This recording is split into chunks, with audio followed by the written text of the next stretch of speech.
വിഴിഞ്ഞത്ത് ഇരട്ടക്കുട്ടികളെയും അമ്മയെയും പുറത്താക്കിയ സംഭവത്തിൽ കോടതി ഇടപെട്ടതോടെയാണ് ഇവർക്ക് തിരികെ വീട്ടിൽ പ്രവേശിക്കാനായത്. കുട്ടികളെയും അമ്മയെയും വീട്ടിൽ പ്രവേശിപ്പിക്കാൻ കോടതി ഉത്തരവിട്ടതോടെ വിഴിഞ്ഞം പോലീസ് ഉടൻ തന്നെ അത് നടപ്പിലാക്കി. കഴിഞ്ഞ വെള്ളിയാഴ്ചയാണ് വിഴിഞ്ഞം വവ്വാമല സ്വദേശി നീതുവിനും ഇരട്ടക്കുട്ടികൾക്കും വീട്ടിൽ നിന്നും പടിയിറങ്ങേണ്ടി വന്നത്. ഭർത്താവ് അജിത് റോബിൻ പുറത്താക്കി വീട് പൂട്ടി താക്കോലുമായി കടന്നു കളഞ്ഞതോടെ ഇവർ പെരുവഴിയിലായി. സർക്കാർ ജീവനക്കാരൻ കൂടിയായ അജിത് കഴിഞ്ഞ 3 വർഷക്കാലമായി ഭാര്യയ്ക്കും മക്കൾക്കും ചിലവിന് പോലും നൽകാറില്ല. കൂടുതൽ സ്ത്രീധനം നൽകണമെന്നാവശ്യപ്പെട്ട് വീട്ടിൽ കലഹം പതിവായിരുന്നു. ഇത് സംബന്ധിച്ചുൾപ്പെടെയുള്ള പരാതിയുമായി നീതു നെയ്യാറ്റിൻകര കോടതിയിൽ പോയി മടങ്ങി വരുമ്പോഴാണ് ഭാര്യയെയും മക്കളെയും പുറത്താക്കിയുള്ള കൊടും ക്രൂരത. ഇന്ന് രാവിലെ ഞങ്ങൾ കേസായിട്ട് വീട്ടിൽ നിന്ന് ഇറങ്ങിയതായിരുന്നു.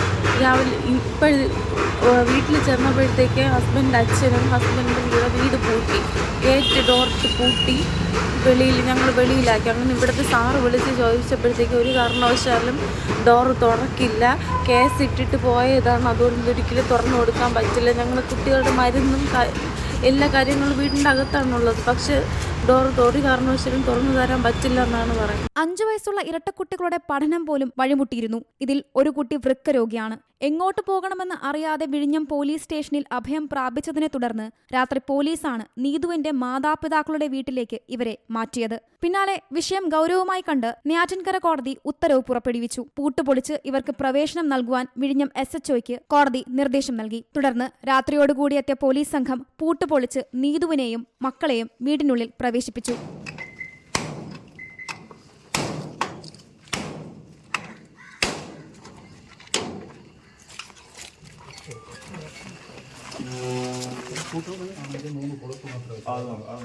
അജിത് റോബിനെതിരെ കേസെടുക്കുമെന്നും കുടുംബത്തിന് വേണ്ട സംരക്ഷണം ഉറപ്പുവരുത്തുമെന്നും വിഴിഞ്ഞം പോലീസ് വ്യക്തമാക്കിയിട്ടുണ്ട്. Zee Malayalam news, Thiruvananthapuram. ഏറ്റവും പുതിയ വാർത്തകളും വിശേഷങ്ങളും വിരൽത്തുമ്പിലറിയാൻ സീ മലയാളം ന്യൂസ് എല്ലാ ഡിജിറ്റൽ പ്ലാറ്റ്ഫോമുകളിലും ലഭ്യം.